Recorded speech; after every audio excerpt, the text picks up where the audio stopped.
یہ کہتے ہیں کہ اب یہ بہت سے عرب کنٹری سے مجھے یہ کویسچن آیا تھا، وہ کہتی ہیں ہماری مسجد میں کچھ لوگ قرآن زمین پر رکھ دیتے ہیں، ہم منع کرتے ہیں تو وہ کہتے ہیں کہ کہاں لکھا ہے یہ بتاؤ۔ پھر وہ ایک مخصوص ملک کی مثال دیتے ہیں، میں چاہتا نہیں ہوں کہ میں اس کو مقدس جگہ کا ذکر کروں، لیکن آپ سمجھ جائیں گے۔ وہ کہتے ہیں وہاں پر بھی تو دیکھیں نا، وہ پاؤں پہ رکھ کے قرآن پڑھ رہے ہوتے ہیں، تو ہم کریں تو کیا حرج ہے، کیا حکم شرع ہوگا؟ دیکھیں اچھی طرح یاد رکھیں کہ بعض بے ادبیاں ایسی ہیں کہ ان کا بے ادبی ہونا قرآن یا حدیث سے براہ راست ثابت نہیں ہوگا۔ تو یہ کہاں لکھا ہے کہ اگر قرآن حدیث سے براہ راست ثابت نہ ہو تو آپ ہر چیز کو ادب میں داخل کر لیں اور جائز ہو جائے گا؟ اس کا پھر دوسرا معیار یہ ہوتا ہے کہ اگر آپ کے عرف میں کسی چیز کو برا اور بے ادبی سمجھا جاتا ہے تو پھر اس کو آپ نہیں کریں گے۔ میں ایک مثال دیتا ہوں، نبی کریم صلی اللہ علیہ وسلم نے نالین پاک میں نماز پڑھی، صحابہ نے پڑھی ہے، بلکہ ایک روایت میں ہے کہ سرکار نے کسی وجہ سے حالت رکوع میں نالین اتار دی، صحابہ نے حالت نماز میں اتار دی۔ لیکن کیا آج آپ نالین پہن کر مسجد میں آ سکتے ہیں؟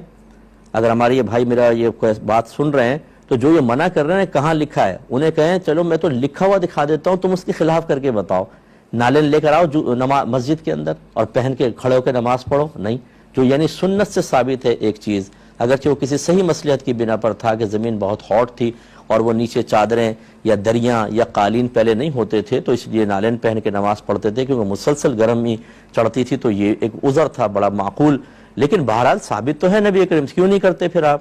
تو اب یہ کہنا کہاں لکھا ہے، چلو لکھا ہے تو وہ کر کے بتاؤ۔ تو اس لیے یاد رکھیں دوسرا ہوتا ہے عرف، اگر آپ کے عرف میں، اب جیسے ہمارے عرف میں مسجد میں جوتی لے کر آنا بہت بڑی بے ادبی سمجھا جاتا ہے، دکھائیے کہاں لکھا ہے کہ مسجد میں جوتی لانا منع ہے، دکھائیے قرآن میں حدیث میں، بلکہ میں نے تو ابھی بتا دیا خود نبی کریم نالین پہن کے مسجد میں آتے تھے، صحابہ کرام بھی آتے تھے، اب کیا حکم شرع ہوگا؟ اس لیے اس قسم کی بحثیں کرنا کہ جی دکھاؤ کہاں لکھا ہے، یہ وہ لوگ ہوتے ہیں جو ادب اختیار نہیں کرنا چاہتے اور اس طرح کی باتیں کر کے سامنے والے کو الجھاتے ہیں، یہ بالکل بے ادبی ہے۔ قرآن اللہ کا کلام ہے، اسے زمین پہ رکھنا، اس کو پیروں پہ رکھ کے پڑھنا بہت بڑی بے ادبی ہے۔ بلکہ ہمارے علماء یہ فرماتے ہیں، اس پہ بھی کوئی ناراض نہ ہو قاری صاحب، کہ اگر قاری صاحب اونچی جگہ بیٹھیں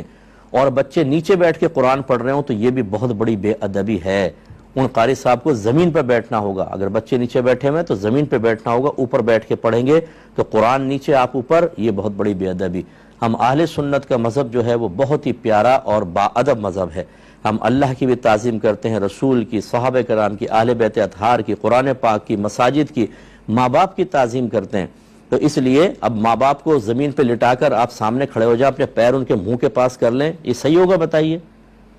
آپ کہیں گے نہیں ہوگا۔ اور کوئی کہے کہ اچھا کہاں لکھا ہے بتاؤ، میں تو اپنے ماں باپ کو زمین پہ لٹا کے ان کے منہ کے پاس اپنے پاؤں رکھوں گا، دکھائیے قرآن و حدیث میں کہاں ہے؟ تو یہ اس طرح کی بیکار بحثیں، ان سے بالکل بحث نہ کریں، آپ بالکل ادب و احترام کریں، یہ بے ادبی ہے۔ ہمارے عرف کے اندر قرآن پاک کا ادب اور احترام یہی ہے کہ اس کو تعظیم کے ساتھ استعمال کیا جائے۔